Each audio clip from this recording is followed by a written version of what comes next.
Thank you for coming so quickly. I'm actually quite pleased about the number of subscribers and viewers I've had. My my hopes have been only realistic and modest, so it was pleasing to see these my modest expectations being satisfied. For some reason, Getter is quite friendly in the sense that I found myself with 33 followers, even though I hadn't visited in months, and in fact, nearly forgotten that I'd registered for it. So perhaps people are being more cooperative with each other and being more open-minded about the solutions that can be discussed, and I'm very heartened by it, because ultimately it is all about group solidarity, and this could only be brought about by people following the rules of the group. And it's not just about rules, it has to be about group identity. So I'm really saying that a religion has to have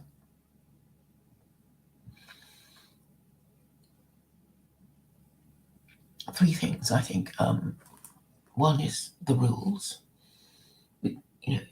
on the understanding that if you want to be part of the gang, you have to nominally anyway agree to the rules, and then you'll have the group identity aspect of it, which is to say that you have to be something or other to be a member of this group.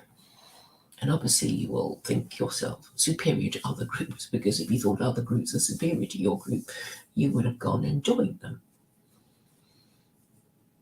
And obviously we all want to be on the side of the winner, and we all want the winner to be righteous.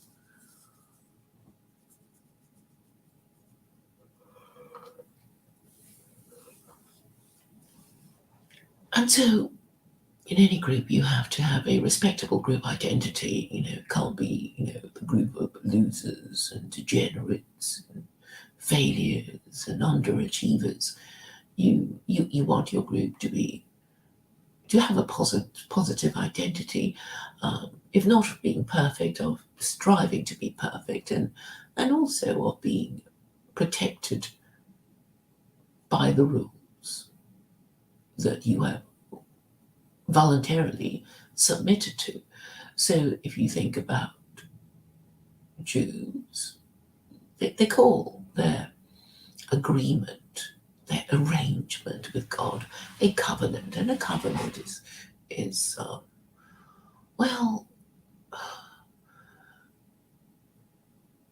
a contract, isn't it? Really, they want to make it to give it a posh, grandiose name, but really it's a contract.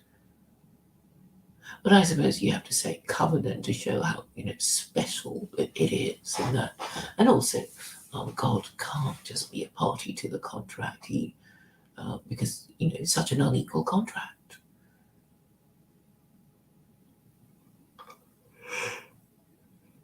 The point to remember is that there is a bargain that is being struck between God and man. God is saying, if you follow my rules, I'll protect you. And that's it. And you can choose to obey because you believe, or you can obey even if you don't quite believe, as long as you think that the rules that are supposedly attributed to God make sense in their own right. And the reason for attributing them to God is to make it more likely to be obeyed in your group, by your group, from generation to generation. And of course, Carol, who made those two excellent readings, really. I must say I was a bit nervous when I saw it, thinking, oh dear, it'll sound terrible or something. And she made it go with a zing. I found myself laughing out loud on a few occasions. So there's something rather strange about writing a book. It's not the first time that I found myself laughing at what I myself wrote, having forgotten that it was me who wrote it. And I suppose the comic, the comic effect is the extra layer of imagination, thinking of your audience and maybe imagining their shock and their horror uh, as they are reacting to your proposals. So perhaps that's one of those things that make me laugh. And and Carol is really quite uh, well. She does have a sense of humour, and she um, kind of has an idea of comic timing. And perhaps in a different world, if we you know lived in the same city or something, we might be going around doing I don't know.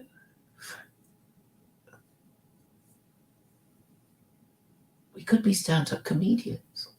I have dressed up as a Muslim in my time, with all the Muslim gear and all. So um, it could be quite funny, but um, it's just something to think about, isn't it? That it could be, that Secular Koranism, the book, could be a source of stand-up comedy. I do happen to have one Jewish contact who is a stand-up comedian. I, to be honest, I think his jokes are rather vulgar, but perhaps perhaps the ideas of secular Koranism could lend some edge to his comedy and raise it above. I think, was it sex jokes? It was something crude. I can't remember, but anyway, I hope um, he will buy the book and um, use the ideas for a bit of comedic effect. Now, it's great to hear Carol reading it because it's through the interpretation of somebody else, and although I'm quite familiar with what she agrees with and doesn't agree with, it's always refreshing to listen to it again. Um, well, particularly reading the book, and um, it has allowed me to read the book with through the eyes of Carol or anybody reading it really now, because I have to consider the reader and his or her reaction to the book. Well, eventually I wanted to you read, get to very high places. I mean, the perfect review would be from the Pope or the Archbishop of Canterbury. uh, I don't know. Would you like to suggest a review that they might wish to make? Heresy and blasphemy should be burnt at the stake. Something like that, I imagine.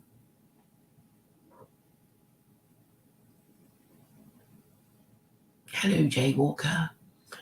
You've got my book. You said nice things about it the other day when I was streaming about it, so thank you for that. I hope your chest is improving after what you did to it.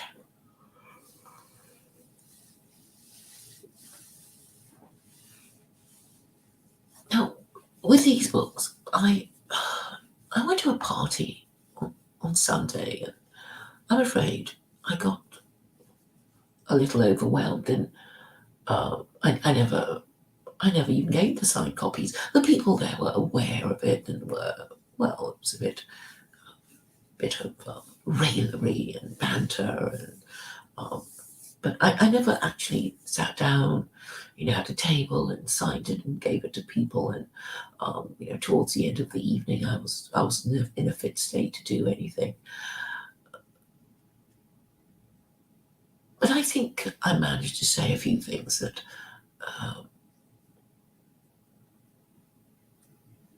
should settle the minds of people who are alarmed at my proposals. And one of the things that I found myself saying was that my standards are comfortably low, and so people shouldn't worry about, you know, it being Sharia and all that. They should be thinking, it's only Claire. She's not that strict.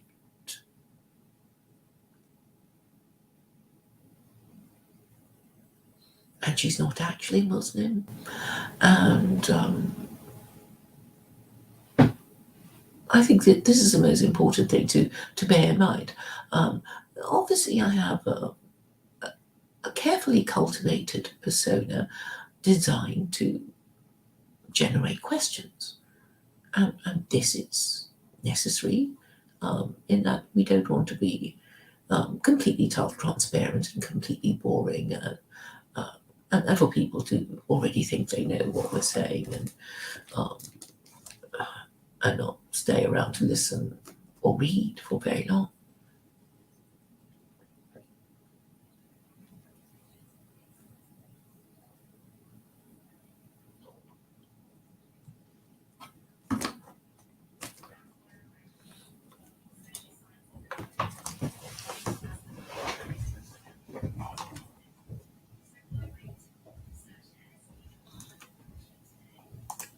So I see Jay wants to talk about emotional discipline.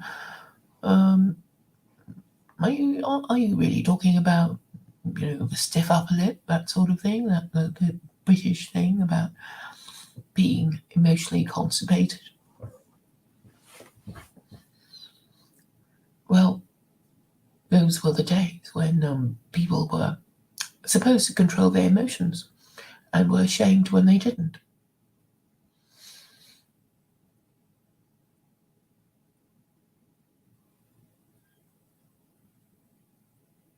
But we tread a fine line, don't we? I mean, sometimes we want to convey our emotions. I mean, that's what great art and great literature is all about the generating of emotions to the extent that we are moved by music or poetry or literature.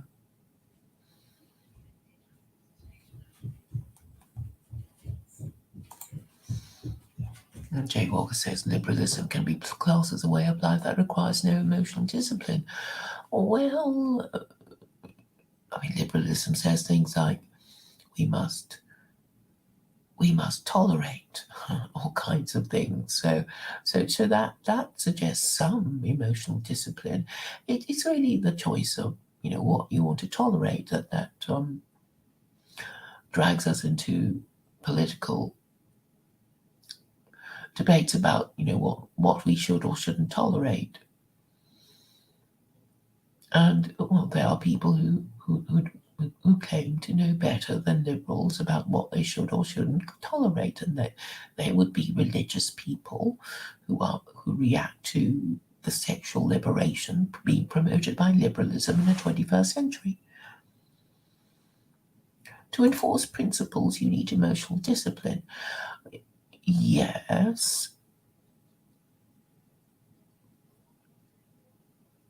Well, you need to know what the rules are, and you need to stay in control of your emotions and say those are the rules and we have to obey them, and there will always be emotional reasons being trotted out to make you suspend the rules, ignore the rules on behalf of the emotional person, or even to change the rules. So we have to be firm indeed about our belief in the efficacy of the rules. Excuse me.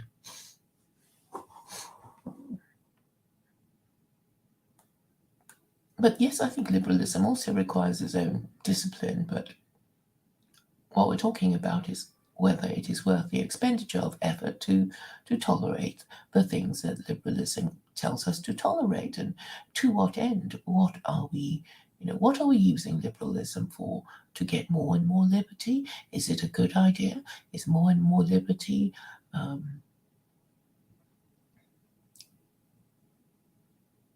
in the national interest. What's it all about? You have to understand the nature and purpose of all these different moral systems that you have. So communism is a moral system favoring the privileging of the working classes over capitalists, and capitalism is an economic system that says resources should be held by the people who own the resources, which are capital, and, well, labor is expendable.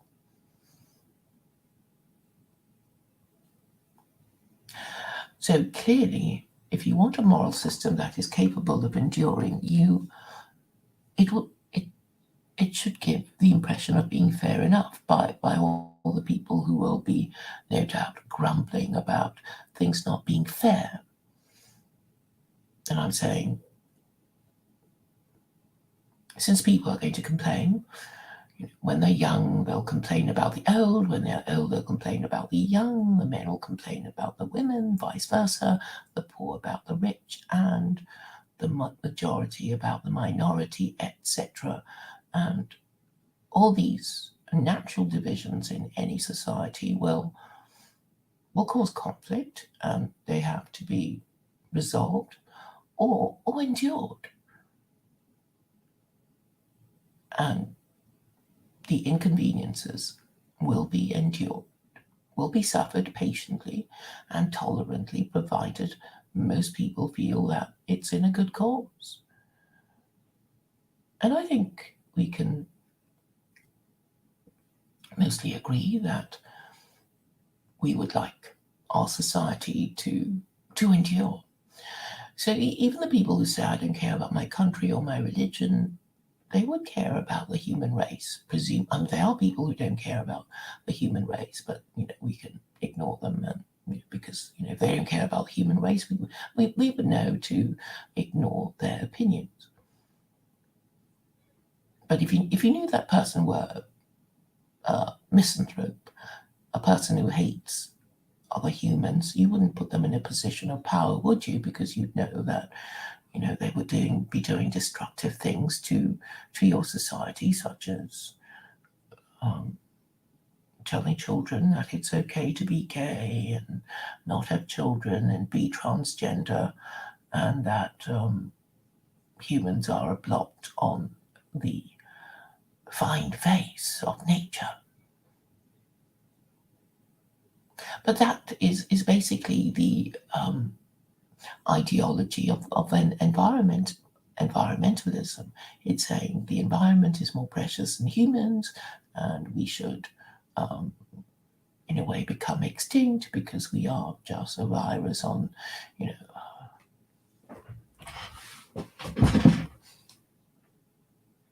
a blemish on the fair face of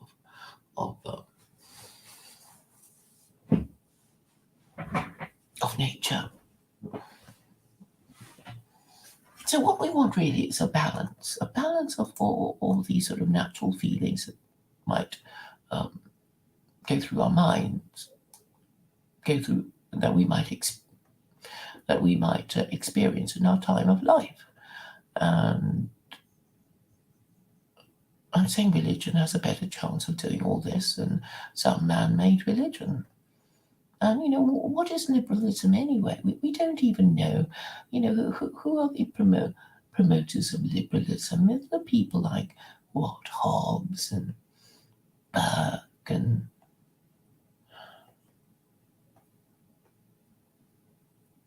Locke. And their time has come and gone. They were reacting against something, and that thing they were reacting against no longer exists. And we have a different set of problems now. And I guess I'm saying, if you had my perspective, you would agree with me. I guess it would be the same for almost everyone. I think if you saw the world through my eyes and had the same experiences as I did and had the same views, you would agree with me exactly.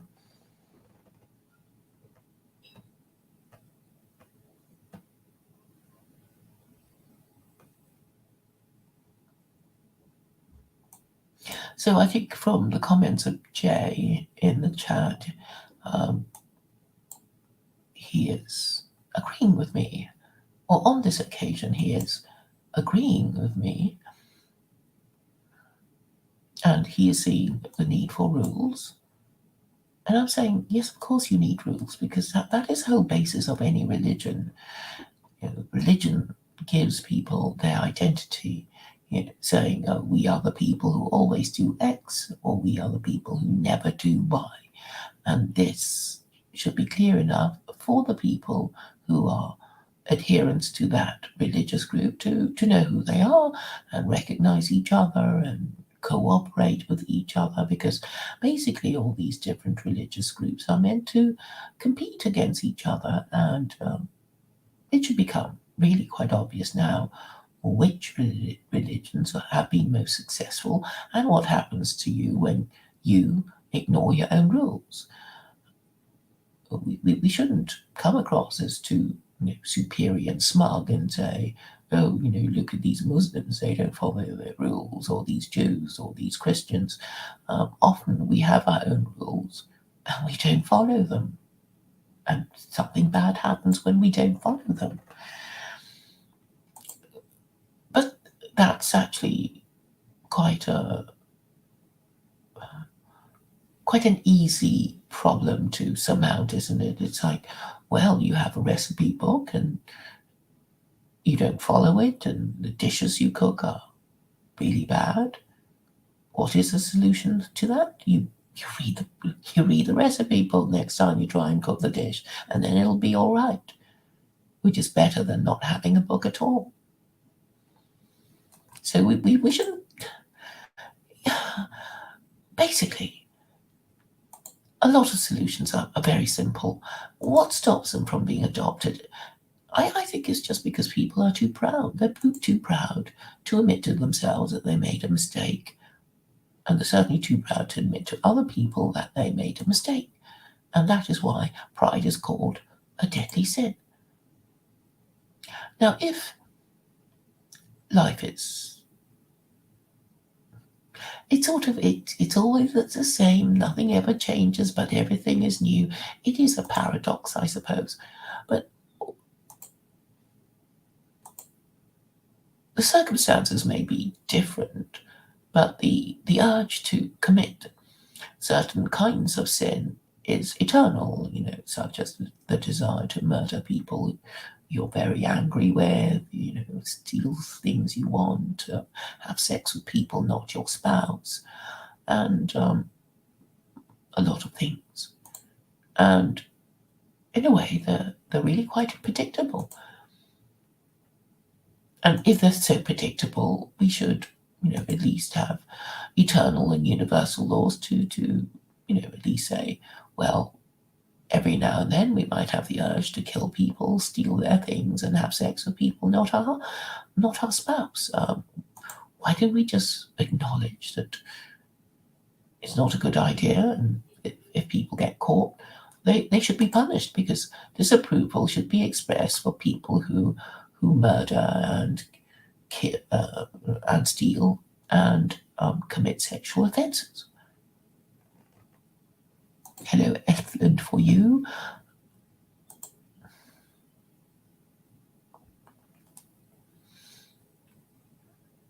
So before I go, I just wanted to say to Carol how grateful I am to her for her. Well, she's quite zany, isn't she? But I'm going to look up the word. And what's nice is that I was thinking, one thing that's so satisfying about political alliances is that it's so natural. In a way, you don't have to always agree with each other or even like each other. You have a common goal, and because the common goal is above your friendship or your temporary liking or dislike of each other, you put up with each other. And of course, Carol isn't the only one. Over the years, there have been people that you find, and I have found, either very constructive or very unconstructive. But the whole point is that you keep trying. And the only people who will keep trying are the people who can't stop themselves from discussing politics. A lot of people are very easily discouraged. Any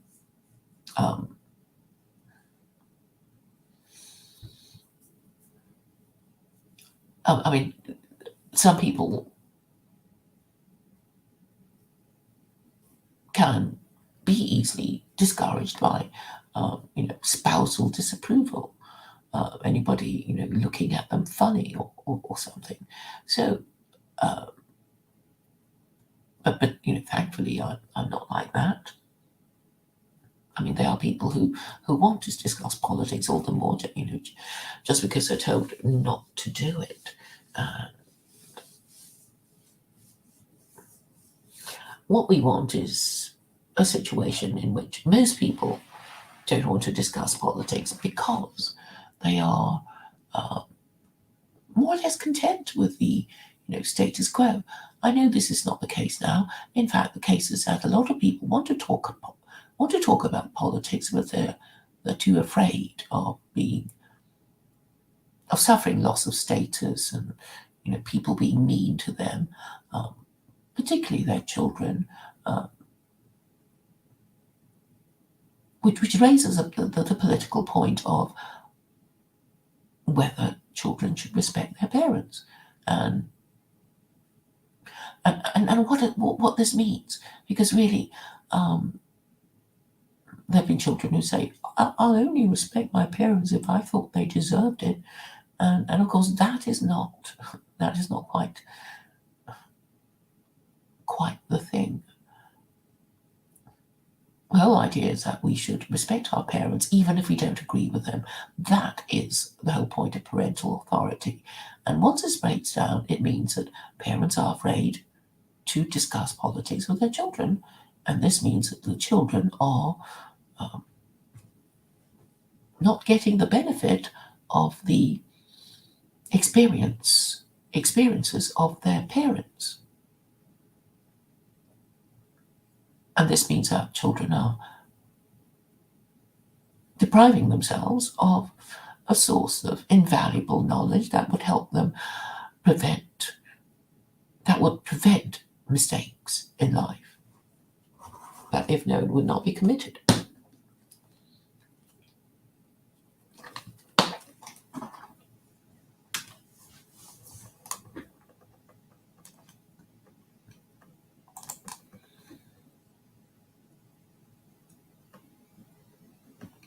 So I hope there will be more readings about secular Koranism. I don't mind if you don't like it, as long as you formulate arguments that make sense and advance the argument either for me or for yourself. So this is all I want to say, and my final word would be an expression of gratitude towards Carol, who has been so constructive and helpful, because she sees the utility of secular Koranism for her people. She's not doing it because she's my friend or anything. She's doing it because she sees the potential of secular Koranism and recognizes it as the best idea around, and is not afraid of saying so.